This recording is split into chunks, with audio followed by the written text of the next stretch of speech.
Some people say that mirrors only reflect what is in front of them. But those who know pain, those who've seen things they can't explain, they understand that sometimes a mirror shows much more than just a face. It shows what haunts you. Clara had always lived in the corners of society, barely seen, barely heard. Her life was stitched together with scraps. A wooden shack on the edge of the town cemetery, worn-out shoes that swallowed water on rainy days, and a mother whose silence spoke of stories better left untold. Clara was 17, thin as a broomstick, with eyes that seemed older than her years. She wasn't beautiful by the world's standard, but there was something about her. Maybe it was the quiet strength in how she carried her grief. Her father had left when she was 9. No goodbye, no letter, just the echo of boots stepping away in the dark. Her mother, once lively and full of dreams, stopped talking after that. She just stared at the walls, sewing clothes for others, surviving day by day like a candle refusing to burn out. Every night, Clara would hear her mother whisper to herself. Names, numbers, a lullaby that didn't belong to any song Clara knew. Their house was small, made of hollow blocks and patched up bamboo, but had one thing that always made Clara uneasy: a tall, antique mirror passed down through generations. Its frame was carved with symbols she couldn't understand. No matter how many times she tried to move it or cover it, her mother would put it back in place and say, "She watches, so we are safe." Who is she? Her mother never answered. Life outside wasn't any better. Clara had no real friends at school. The other girls avoided her, calling her Anakin Baloo or the Ghost Girl. Rumors followed her like shadows. Some said her mother was a Mankukalam. Others believed Clara herself was cursed. Only one person ever treated her like a real human being: Miko, her neighbor, a kind-hearted boy with a crooked smile and too many jokes. He lived with his grandmother and sold ballot after school to help out. Miko was the only light in Clara's dim world. Every afternoon, he would sit by her gate, tossing pebbles at her window, trying to make her laugh. And sometimes she did. For a few minutes, she would forget the whispers, the looks, the silence of her mother, and the chill that always hung around the old mirror. But lately, something had changed. It started with the dreams. Clara began waking up drenched in sweat, heart pounding, with the taste of iron in her mouth. In her dreams, she saw a girl, pale, wearing a white dress soaked at the hem. Her long black hair floated like it was underwater. She never spoke. She just pointed at the mirror. Always the mirror. At first, Clara thought it was just stress. Maybe it was for being too tired. Maybe it was the sound of her mother's whispers echoing into her sleep. But then, one morning, she noticed scratches on the inside of her bedroom door, like fingernails had clawed at the wood. She didn't have pets. Her mother couldn't have done it. And she didn't remember doing anything in her sleep. The mirror also started acting strange. Reflections began to blur at the edges. Sometimes, Clara would pass by and see something move in it, a flicker of white, a hand that wasn't hers, or eyes watching her from behind her own. One night, when she walked past it to get water, she swore she saw the girl from her dreams standing inside the glass, smiling. She screamed. Her mother didn't even react. It only got worse. One evening, while brushing her hair in front of the mirror, Clara blinked, and in that split second, she saw herself grinning wickedly back at her, eyes pitch black. When she opened her eyes again, her reflection was normal, but the hairbrush had snapped in her hand. She stopped using the mirror after that. She covered it with an old curtain and tried to focus on school, on chores, on anything but the feeling that something was watching her. Miko noticed. He'd asked her if she was okay. She lied, saying she was just tired, but he wasn't convinced. One weekend, he convinced her to go to the lake nearby, to skip studying for just one afternoon. They laughed, they skipped stones, and for the first time in weeks, Clara felt the weight on her chest loosen. It was a short-lived peace, but it mattered. That night, she dreamed again. Only this time, she wasn't in a dream. She was watching herself like a third person. She saw herself standing in front of the mirror, reaching out her hand, and then something pulled her in. She woke up screaming, her throat raw, her eyes wet. The mirror curtain had fallen off. Her reflection was normal, but something inside her room felt wrong. The air was heavy, cold, and smelled faintly of roses, old, dried ones left too long in the sun. The next morning, her mother spoke for the first time in months. "You shouldn't have uncovered it," she whispered, eyes fixed on the mirror. "She knows you now." Clara didn't understand. She tried to ask more, but her mother only muttered to herself and locked the bedroom door. That day, Miko came running to her house, pale and shaken. He said his Lola found red handprints on all their mirrors at home. Small ones, like a child's. He begged Clara to come with him to a church to ask for help. But when Clara tried to step outside, the mirror by the door shattered by itself. Pieces flew in all directions, yet none hit her. That night, Clara sat by the broken glass, heart pounding. She picked up one shard and looked into it. For a second, her face was normal. But then, her reflection blinked. She hadn't. She dropped the glass and backed away.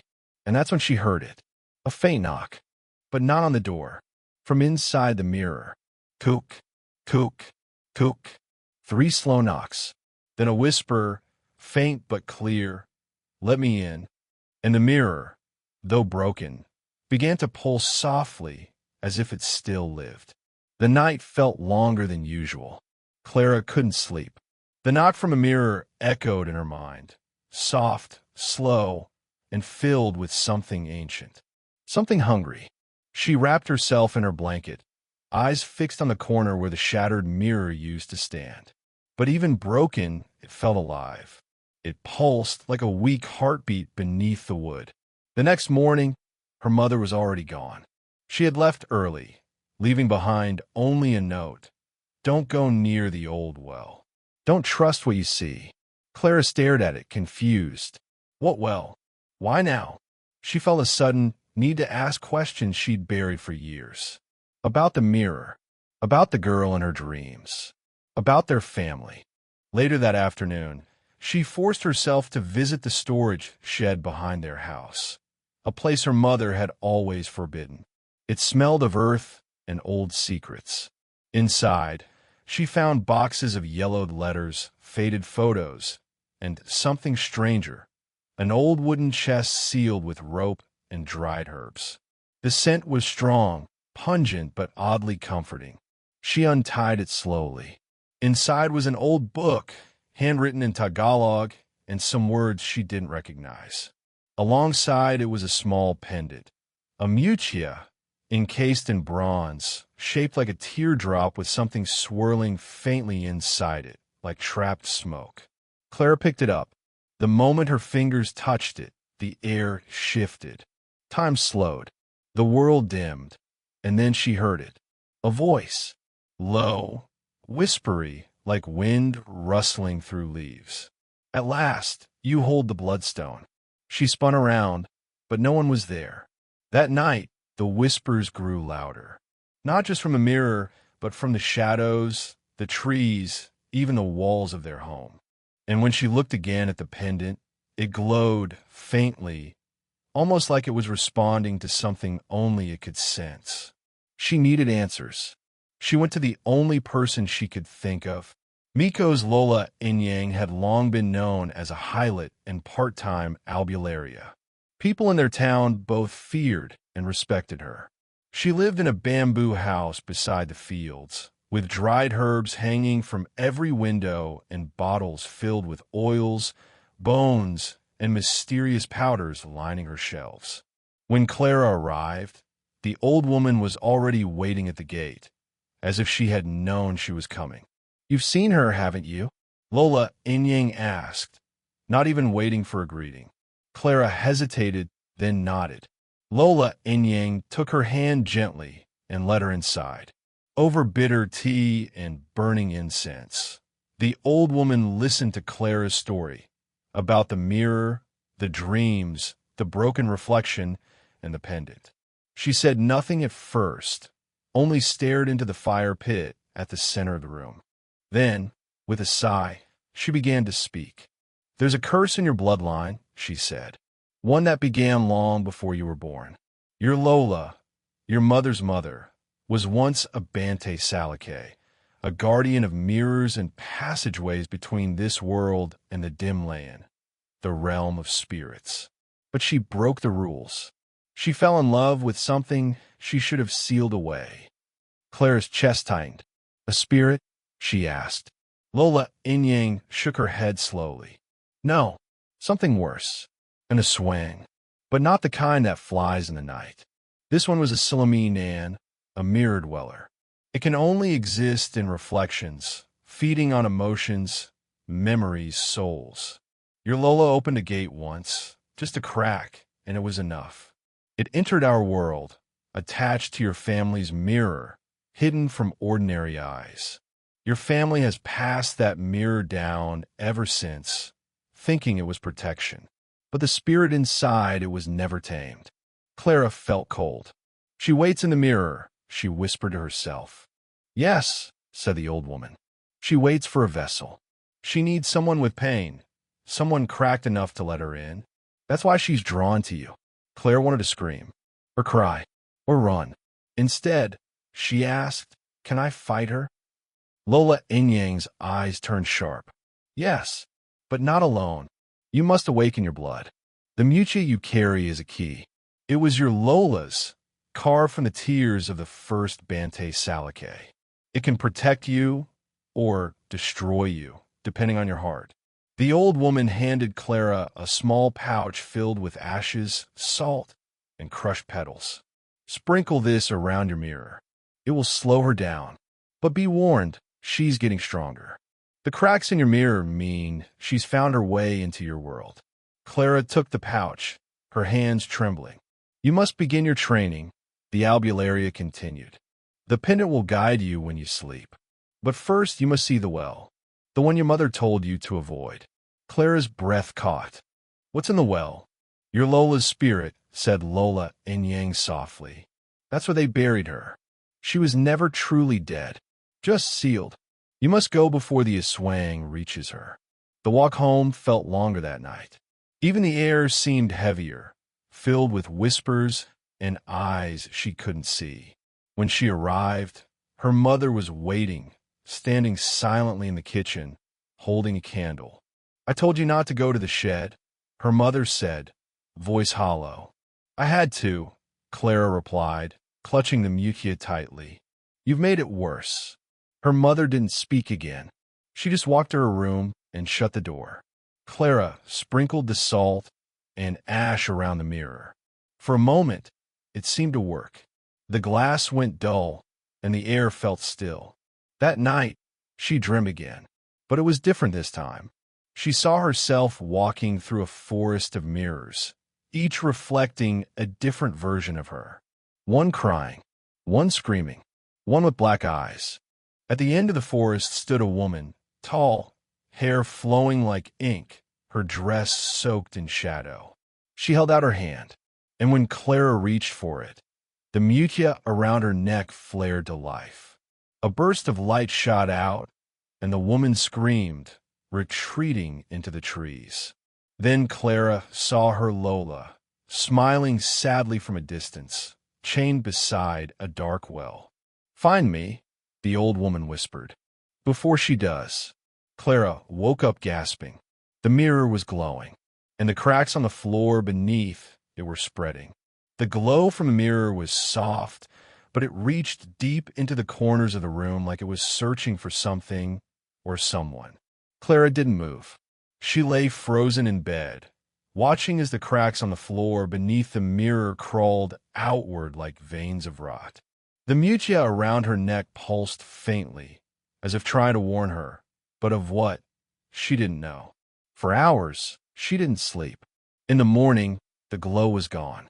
The cracks remained, and her mother was no longer in the house. Clara searched every room, the backyard, even the old garden where weeds had grown over forgotten things. Her mother was simply gone, as if she had vanished into the air like smoke. No sign of struggle. No note this time. Just silence. Clara wanted to feel panic, but something inside her had already gone numb. Too many nights of fear.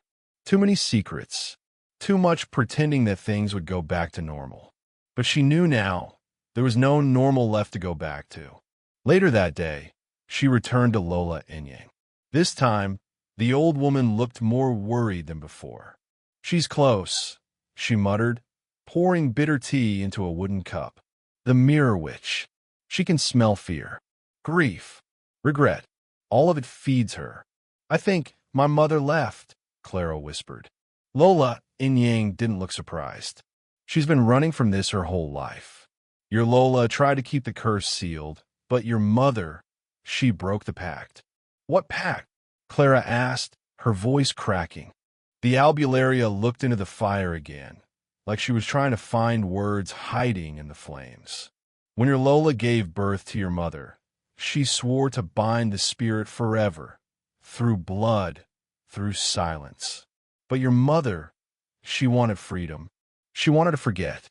So, she made another deal with the mirror, a bargain to bury the past." Clara's chest grew tight. "She knew?" she asked, her voice trembling. "She knew all this time? And she didn't warn me?" "She was trying to protect you," the old woman said softly.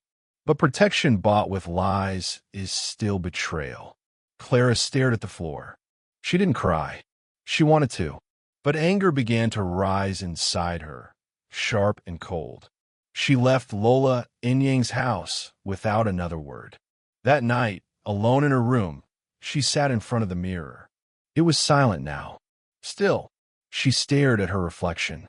Pale, hollow-eyed, not quite herself anymore. And then something blinked behind her. She turned, fast. Nothing there. But in the mirror, just for a second, she saw her mother, standing in the woods, eyes wide, hands outstretched, as if warning her from afar. And behind her, something moved. The image vanished. Clara shot up from her chair. She didn't know how, but she felt it. Her mother was still alive. Somewhere. She had to go. Had to find her. Even if she was angry. Even if part of her heart was broken. There were answers only her mother could give. The next morning, with nothing but the mutia, a flash, and then a whisper, Clara, her name, not shouted, not called, whispered from inside the well. She looked down. At first, only darkness. Then eyes. Too many eyes.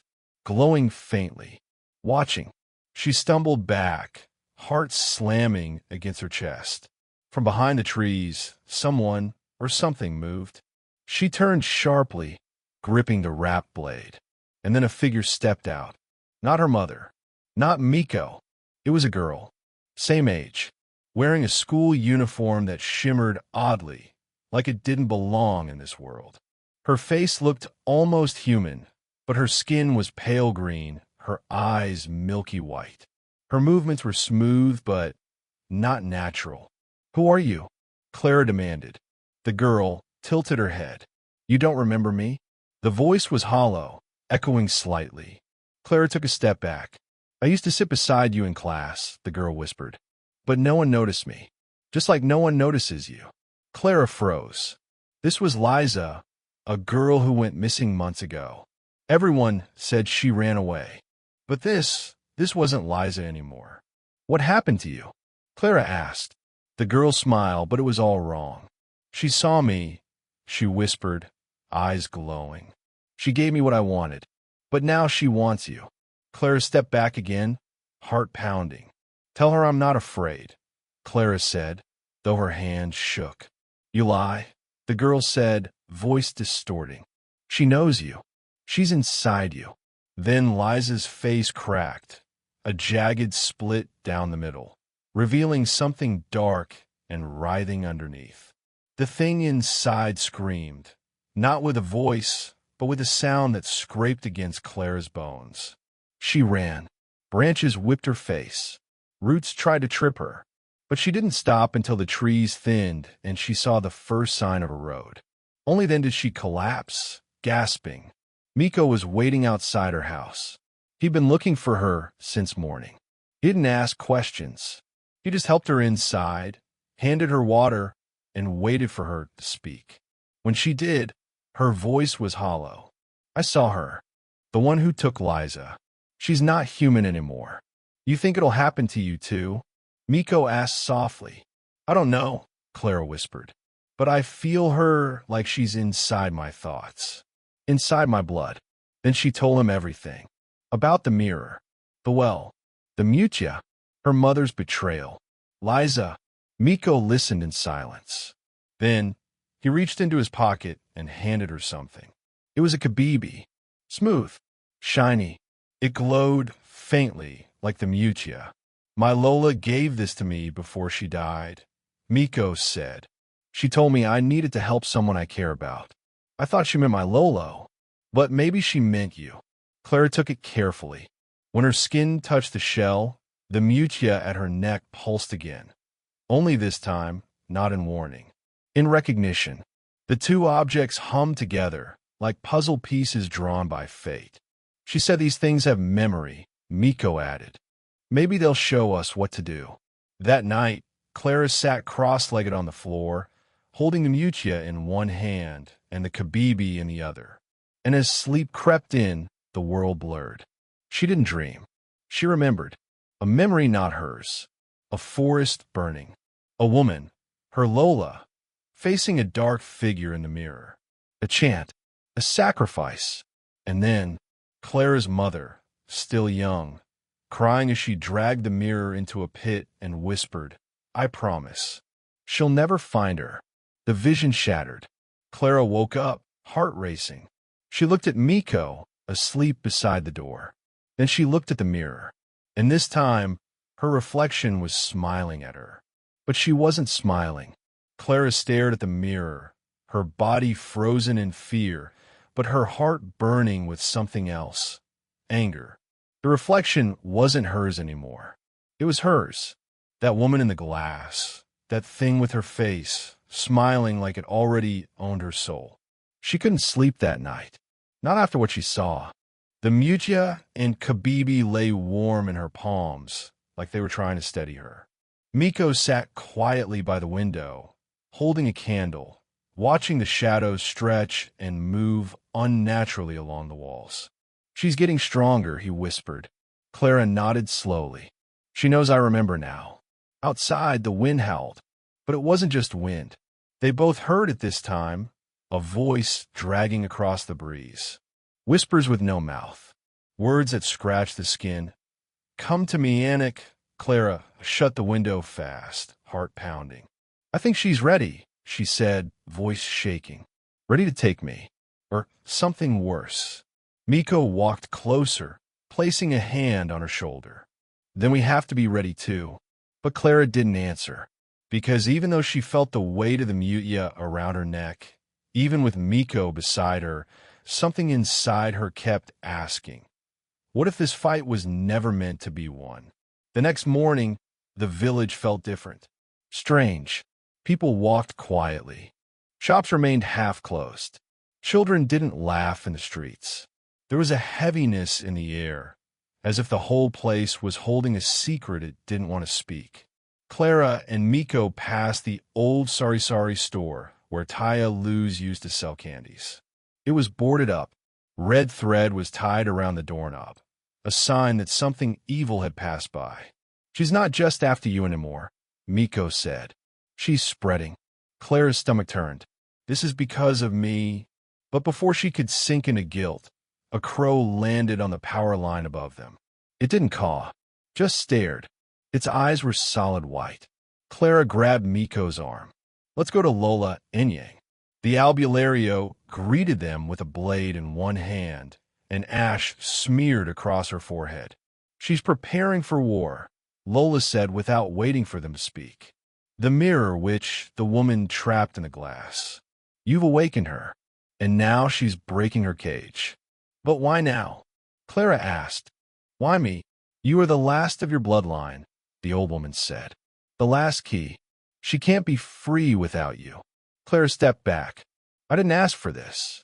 None of us do, Lola and Yang replied. But destiny doesn't wait for permission. Then, from behind the curtain, the old woman brought out a small box. Inside, wrapped in dried banana leaves, was a tiny Itlog Ing Ibong item, a blackbird's egg, still warm. This will help you see, she said, handing it carefully to Clara. But once you take it, you will see more than you want. Truths, lies, betrayals. Clara didn't hesitate. She crushed the egg into her tea and drank it down. Almost instantly, the world blurred. In the vision, Clara stood at the foot of a river of glass. Across it, her mother cried, chained to a stone. All around her, spirits of the lost, children, women, men, floated like smoke. Clara stepped forward, but the river cut into her skin like blades. The witch rose from the water, her face shifting. At first her own, then Clara's, then Liza's, and others she'd never seen. Faces stolen, eyes hollow. You open the door, the spirit said, reaching out. You are the mirror now. Clara screamed, and woke up in Lola and Yang's hut, gasping, shaking. Miko caught her before she fell. She's already inside me, Clara said, her voice raw. I felt her. I heard her thoughts. Lola and Yang nodded grimly. Then we have little time left. They trained every day after that. Clara learned chants her family used to keep spirits away. Miko practiced with the enchanted blade Lola gave them, forged in the ashes of burned promises, blessed by tears from a dying woman. They prepared salt circles, created light charms, and traced signs on their skin with rice water and oil. But even as they prepared, they could feel her coming closer. Every night, the mirror cracked more. Every morning, another animal was found dead near the village border, their eyes missing. And then people started disappearing. First a young man who had mocked Clara in school, then a pregnant woman, then a child. The barangay captain told everyone to stay indoors. Curfews returned. Crosses were nailed to doorways. But none of it worked. The people knew something old had awakened, and Clara was the center of it. One night, Miko couldn't sleep. He found Clara sitting by the edge of the river, staring at the moon's reflection. Do you think I'll survive this? She asked without looking up. Miko didn't lie. I don't know. Do you think my mother is still alive? He hesitated. I think she gave everything to keep you safe, and she want you to fight. Clara closed her eyes. I am scared. Miko sat beside her.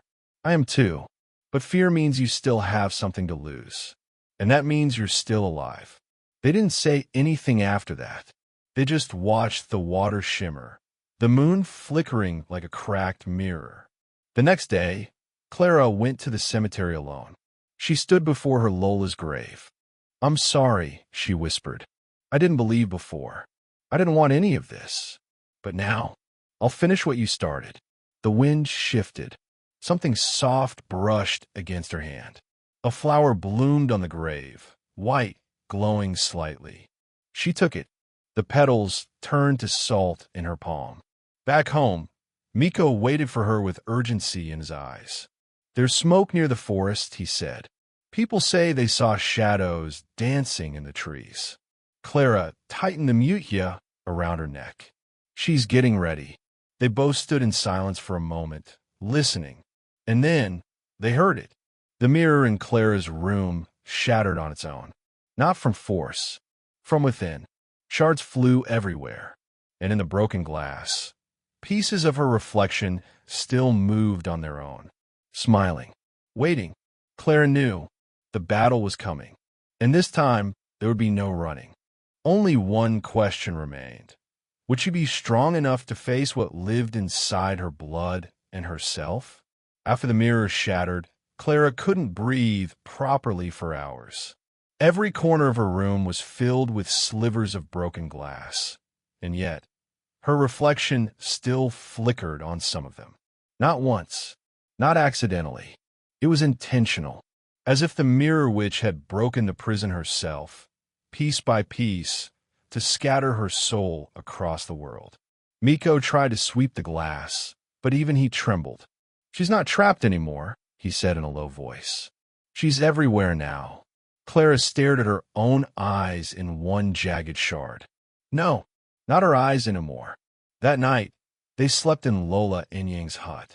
The albulario drew powerful sigils on the floor, lit candles with prayers, and placed crushed taoists under their pillows. But Clara knew it wouldn't be enough. This wasn't just about rituals now. This was about the truth. And the truth hurt more than the curse. "I need to go back to the house," Clara said suddenly. "To my Lola's old trunk.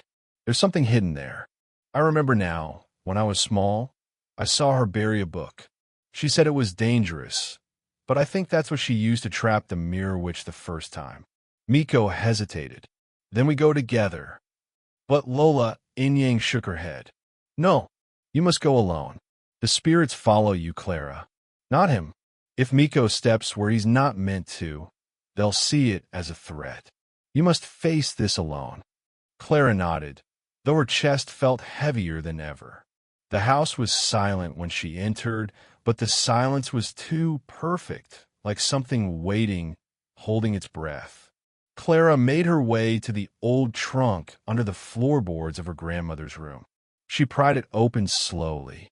Inside were letters, photos burned at the edges, strange old coins, and wrapped in black cloth, a thick book bound in human skin. She hesitated before touching it. Her fingers shook.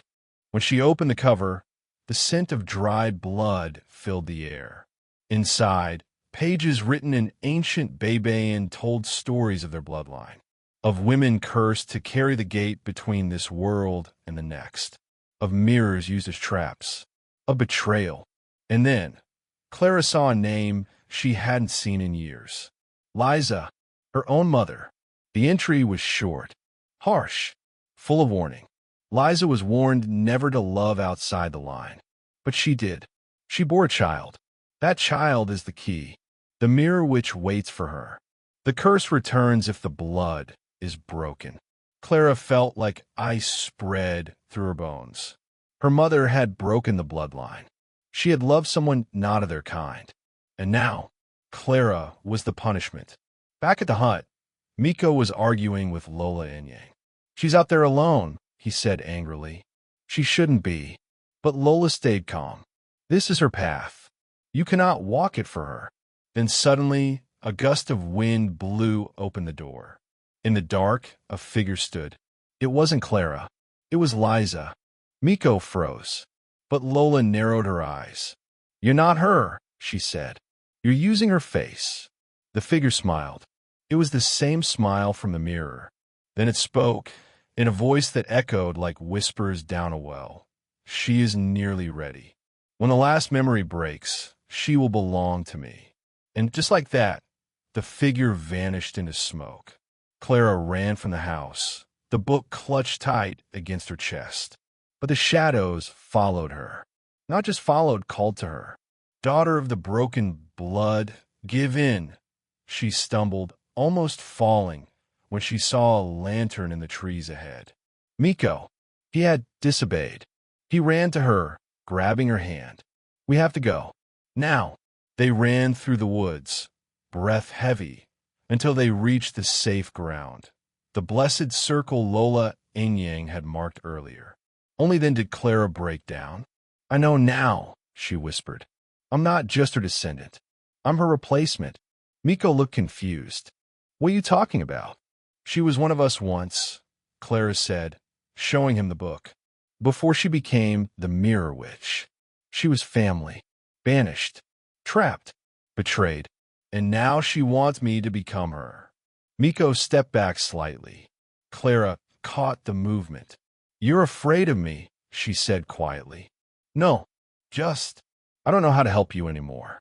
The next day, Lola Enyang called a spirit from the river to speak with them. A white shokoi rose from the water, silver-eyed, ancient. He had known Clara's grandmother.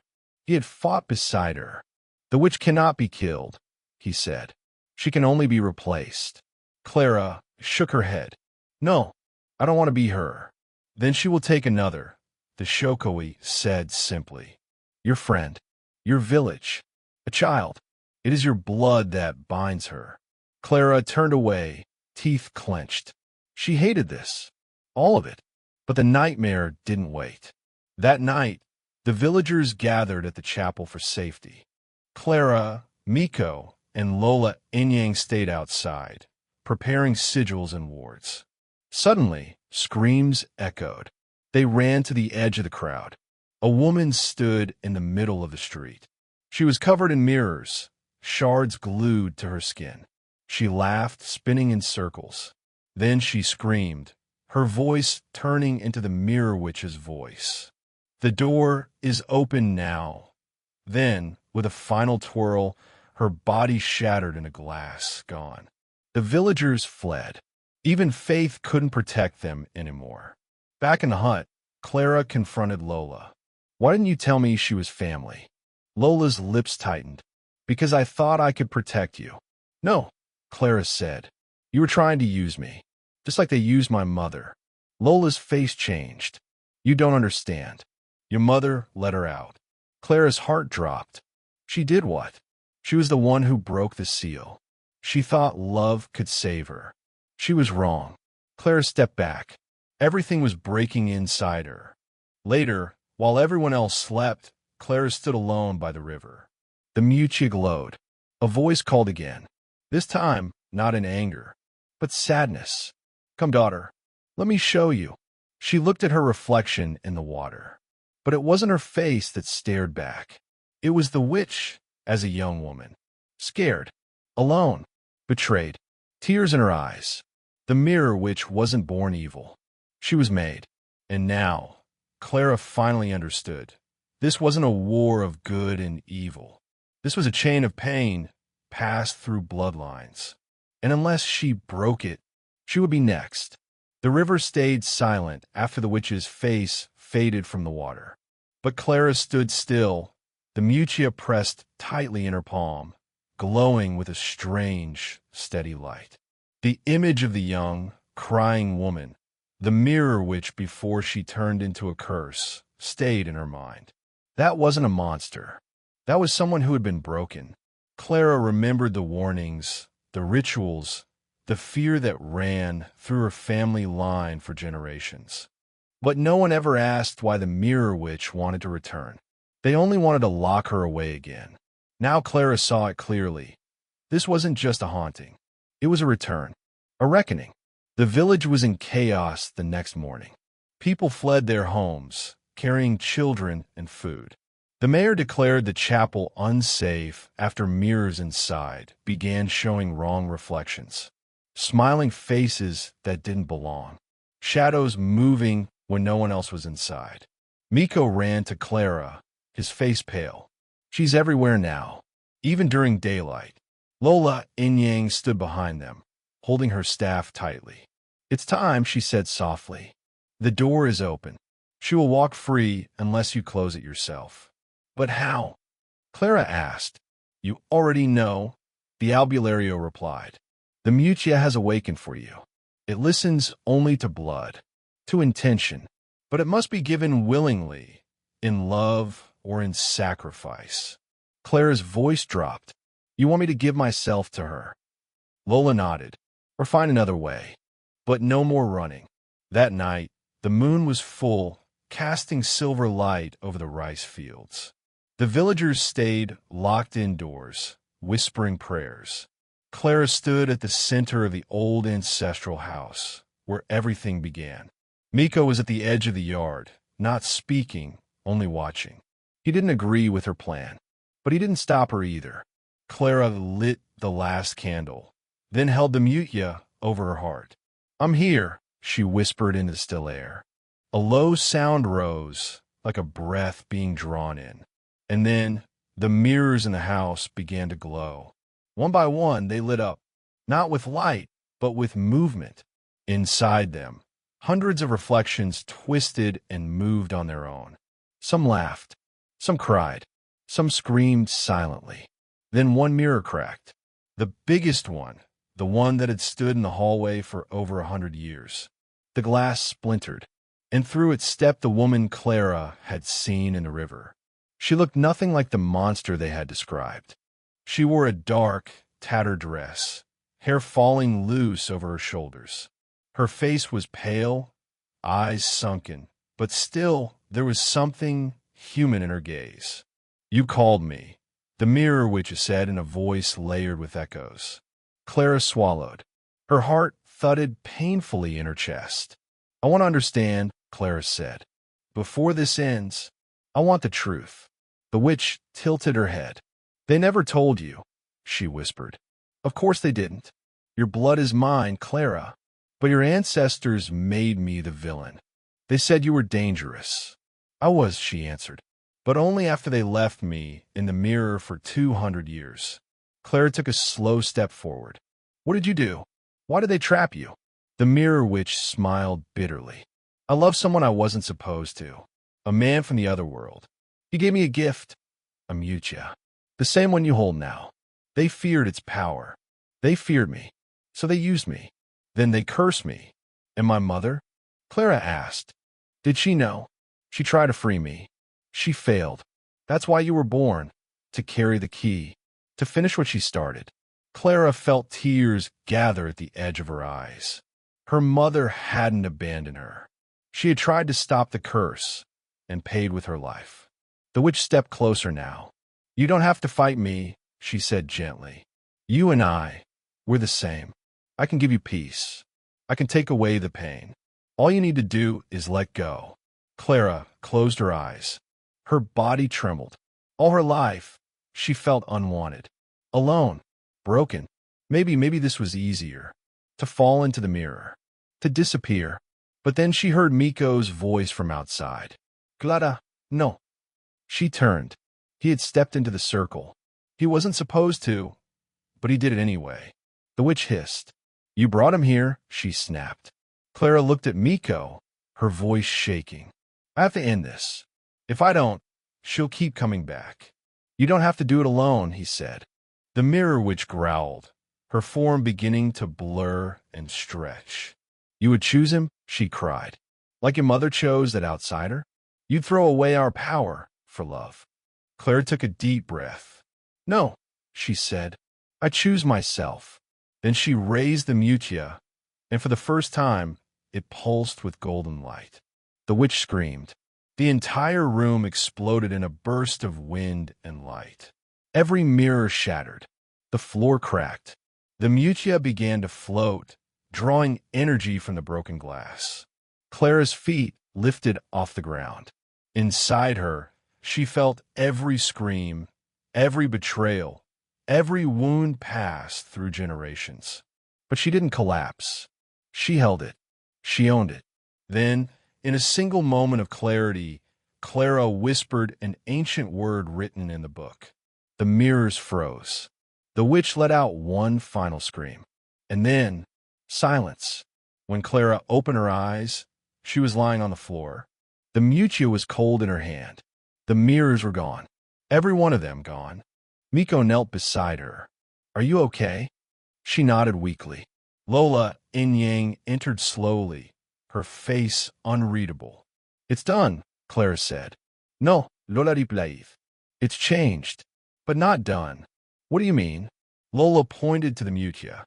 It had cracked. Inside, something dark pulsed, something alive. "She left something in you," the albulario whispered. "A part of her. It sleeps for now, but one day it may wake again." Clara held the mutia tightly. This wasn't over, but it was hers to bear. Not alone this time. 1 week later, the village slowly returned to peace. The chapel was repaired. The mirrors were never replaced. No one spoke about the witch. Not out loud, but some nights Clara would sit by the river, holding the mutia, and in the water, her reflection sometimes smiled back, but with slightly different eyes. Was it her? Or someone waiting? She didn't know. Not yet. But she was ready now. No more running. No more fear. The village never truly returned to what it was. Even though the mirror witch was gone, something still lingered. An energy, a silence in the corners of rooms, a weight in the wind. But the fear wasn't the same anymore. It wasn't paralyzing. It was more like respect for what had been and what could still return if forgotten. Clara stayed. She didn't run, even when some neighbors whispered behind her back. Some still saw her as cursed, others as blessed, but most left her alone. The old ancestral house was nearly empty now. No more mirrors, no more voices in the walls, just old wood and cracked tiles, holding too many stories in their silence. She chose to stay there, alone but not lost. Miko visited every day. Sometimes they would talk. Sometimes they'd sit quietly near the riverbank where it had all started. One afternoon, he brought an old photo he'd found in his own family's bowl. "This is weird," he said, handing her the photo. Clara took it and stared at the faded image. It was of a woman who looked exactly like her. Only this woman wore a white dress and stood by the same river, but the photo was dated 1924. "That's impossible," Clara whispered. "Maybe not," Miko said. "Some stories run in circles." They both fell silent after that. The wind carried soft, rustling across the water. Clara held the photo close. A strange calm settled in her chest. It didn't scare her anymore. It just felt known. One night, Clara visited Lola in Yang. The albulario looked weaker now. Her hand shook more, her eyes less sharp. She was burning herbs in a clay bowl when Clara entered. "You came," the old woman smiled. Clara nodded. "I need answers." One last time, Lola stirred the herbs, watching the smoke rise. "The part of her that remains in you," she said softly, "it's not evil." "Then what is it?" "A memory shaped by pain." Clara thought about that. It didn't make her feel better, but it made sense. "What do I do with it?" she asked. "Live," Lola said simply. "Live a life that breaks the chain. That ends the repeating." Clara stared at the flame for a long time. Weeks passed, then months. The village healed in quiet ways. Children laughed again in the streets. The chapel bells rang every Sunday. A new teacher came to the school, and people stopped locking away their mirrors, though they never looked too long into them. Clara worked in the small herbal garden behind her house. She studied old writings, practiced the quiet rituals passed down through her family, but this time not to seal something, but to understand. And slowly, the nightmares faded. But sometimes, when the moon was full, she'd wake in the night to find the mutya glowing faintly. And always, her reflection in the glass of the window would look back just a moment longer than it should. Then came the letter. A small envelope, old paper, no return address.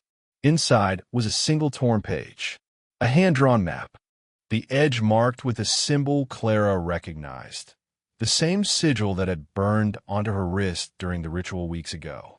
She showed it to Lola in Yang, but the old woman only shook her head. "That's not from here." "Then from where?" Lola's eyes darkened.